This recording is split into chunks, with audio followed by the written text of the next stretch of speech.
प्रशासनामध्ये। आणि आता पाहणार आहोत 10 वाजताच्या 25 मोठ्या बातम्या।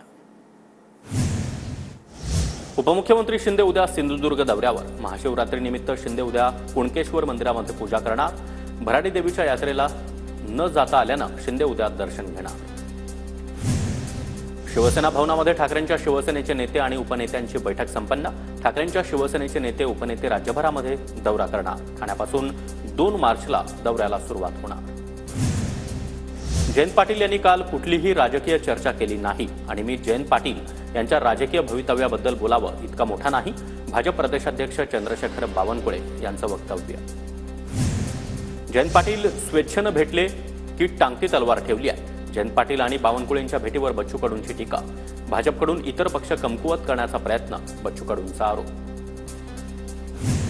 शक्तीपीठ महामार्गाबद्दल महसूल मंत्री म्हणून ज्या ठिकाणी शेतकऱ्यांच्या अडचणी आहेत त्या दूर करू, मंत्री चंद्रशेखर बावनकुळेंचं शेतकऱ्यांना आश्वासन।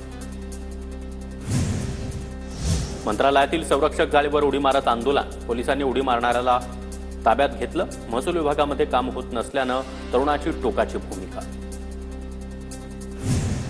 मंत्रालयामध्ये धक्काबुक्की करणाऱ्या पोलिसांविरोधात पत्रकार आक्रमक। धक्काबुक्कीचा निषेध करण्यासाठी पत्रकारांचं मंत्रालयामध्ये ठिय्या आंदोलन।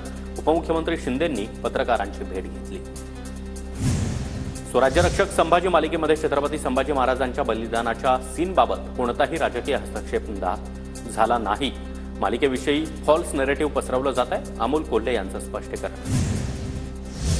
राज्यातील 9 लाख लाडक्या बहिणींचं अनुदान बंद। अर्जांच्या छाननीमध्ये नावं कमी झाली। सरकारचे 1620 कोटी रुपये वाचले। एकापेक्षा जास्त योजनेच्या लाभार्थी महिलांना वगळण्यात आलं। निवडणुकीमध्ये अर्ज मान्य करून लाखो बहिणींना पैसे दिले, आता त्यांची फसवणूक करण्यात आली। सरकार विरोधात आम्ही न्यायालयात जाऊ, बच्चू कडूंचा इशारा।